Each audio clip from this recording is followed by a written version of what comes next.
This channel does not promote any violent, harmful, or illegal activities. All content provided by this channel is meant for an educational purpose only. আজ নাগরাকাটায় যে ঘটনা ঘটেছে, BJP বিধায়ক এবং সাংসদের উপরে হামলার ঘটনা, সেই ঘটনা নিয়ে আপনাদের প্রথমে জানাবো। মুখ্যমন্ত্রী পৌঁছানোর ঠিক আগে এই ঘটনা ঘটে। রক্তাক্ত বিজেপি সাংসদ বন্যা পরিস্থিতি দেখতে গিয়ে বিক্ষোভের মুখে খগেন শঙ্কর কেন্দ্রীয় বাহিনীর সামনেই, অর্থাৎ তাদের যে নিরাপত্তা রক্ষীরা ছিল তাদের সামনেই সাংসদ বিধায়ককে তাড়া করে মারধর করা হয়, ভাঙচুর করা হয় গাড়ি। তৃণমূলের বিরুদ্ধে পরিকল্পনা করে হামলা চালানোর অভিযোগ করা হয়েছে, ভাঙচুরের অভিযোগ করেছে এই অভিযোগ বিজেপির।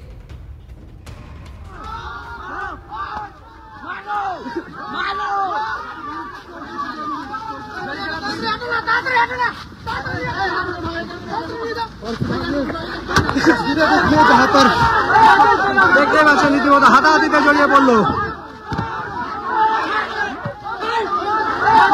দেখতে পাচ্ছেন রীতিমতো হাতাহাতিতে জড়িয়ে পড়লো।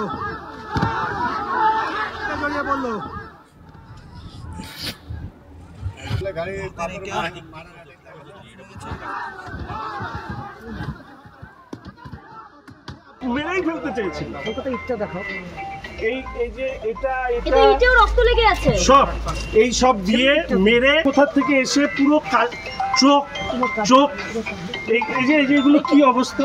আমাকে এখানে মারতে গিয়েছিল, এখানে এটা ছিল আমাদের তো আর সাধারণ গাড়ি, এটা ভেঙেছে, মাথা ঢুকিয়ে দিয়েছিলাম বলে আমার মাথার উপরে বাটাম পড়ে। পুলিশ সরে যাচ্ছে, দিদির সৈনিক ইত্যাদি কি বলে সব মারছে, পুলিশ ওখান থেকে সরে। হাসপাতালে আছো। রিলিফ এটা একটা সবার যাওয়ার অধিকার আছে।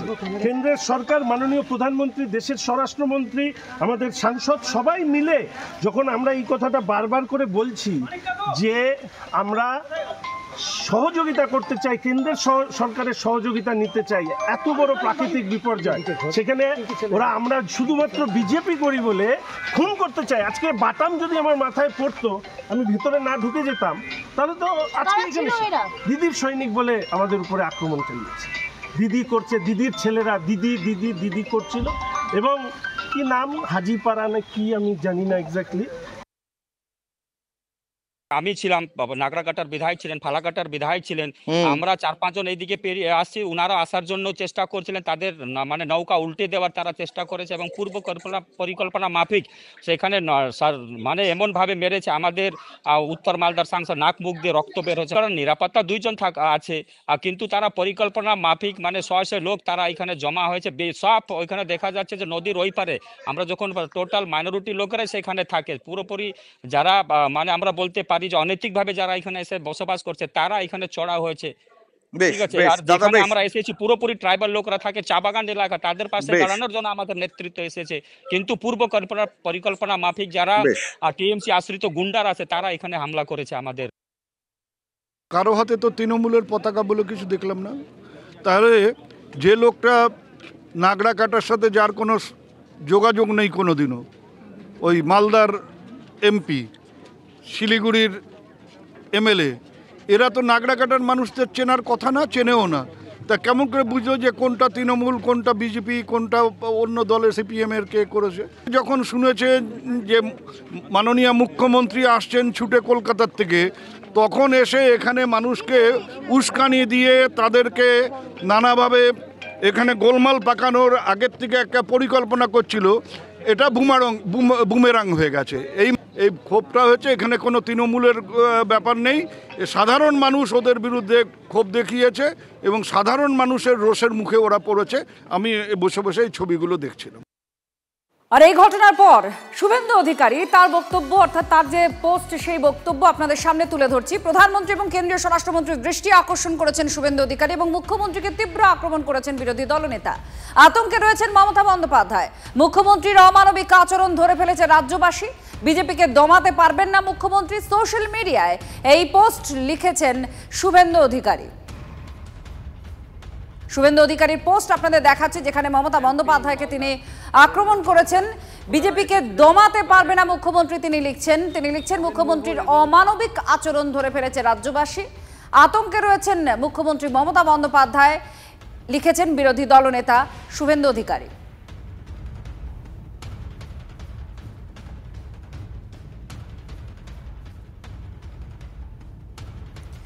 আর কেমন আছেন খগেন মুর্মু, শঙ্কর ঘোষরা খোঁজ নিলেন জেপি নাড্ডা। খগেন মুর্মুর সঙ্গে কথাও বলেছেন বিজেপির সর্বভারতীয় সভাপতি জেপি নাড্ডা। দুর্যোগে দুর্গতদের ত্রাণ বিলি করতে গিয়ে তারা আক্রান্ত হন, রক্তাক্ত হয়ে হাসপাতালে ভর্তি খগেন মুর্মু। প্রয়োজন হলে তাকে দিল্লিতেও নিয়ে আসা হবে, এমন কথাও বলেছেন জেপি নাড্ডা। জেপি নাড্ডা তিনি খোঁজ নেন বিজেপির সর্বভারতীয় সভাপতি। দুজনের উপরে যে হামলার ঘটনা ঘটেছে তারপরে কেমন আছেন খগেন মুর্মু, শঙ্কর ঘোষরা, তিনি নিজে কথাও বলেছেন খগেন মুর্মুর সঙ্গে। মালদা উত্তরের সাংসদ খগেন মুর্মু কেমন রয়েছেন এই বিষয় নিয়ে খোঁজ নেন এবং প্রয়োজন হলে দিল্লিতেও চিকিৎসা করানো হতে পারে, এমনটাও তিনি বলেছেন। প্রদীপ্ত আমাদের প্রতিনিধি আমাদের সঙ্গে রয়েছেন। প্রদীপ্ত, খগেন মুর্মু এবং শঙ্কর ঘোষ নিয়ে খোঁজ নিয়েছেন জেপি নাড্ডা, কি বলেছেন, কি হয়েছে, কি আপডেট? দেখো, ঘটনা কিভাবে ঘটলো, কারা হামলা চালালো, এই সমস্ত বিষয় নিয়ে যেমন ভাবে জেপি নাড্ডা জানতে চান, খগেন মুর্মুর কাছ থেকে শঙ্কর ঘোষ সম্পর্কেও তিনি জানতে চান এবং তার পাশাপাশি তিনি বলেছেন যে শারীরিক পরিস্থিতির ক্ষেত্রে কোথাও যদি কোনো সমস্যা হয় তাহলে প্রয়োজনে যেন দিল্লিতে গিয়েও যদি চিকিৎসার প্রয়োজন হয় সেই ব্যবস্থা তারা করবেন এবং এই মুহূর্তে অনেক বেশি আশু প্রয়োজন রয়েছে যে নিজেদের চিকিৎসার বিষয়ে নজর রাখা, সেই বিষয়টার প্রতি তিনি যত্ন নিতে বলেছেন এবং গোটা ঘটনার ক্ষেত্রে যে কোনো প্রয়োজনীয় পদক্ষেপের জন্য কেন্দ্রীয় নেতৃত্ব প্রস্তুত আছে, সেই আশ্বাসও উত্তর মালদার বিজেপি সাংসদকে দেওয়া হয়েছে। ধন্যবাদ প্রদীপ্ত, আমাদের প্রতিনিধি জানাচ্ছিলেন জেপি নাড্ডা বিজেপির সর্বভারতীয় সভাপতি, তিনি খোঁজ নেন এবং শুধুমাত্র তাদের স্বাস্থ্যের খোঁজ নয়, কি হয়েছে পরিস্থিতি সেটাও তিনি জানেন এবং প্রয়োজন হলে খগেন মুর্মু চিকিৎসার জন্য দিল্লিতেও নিয়ে আসা হতে পারে, কথাও তিনি বলেছেন।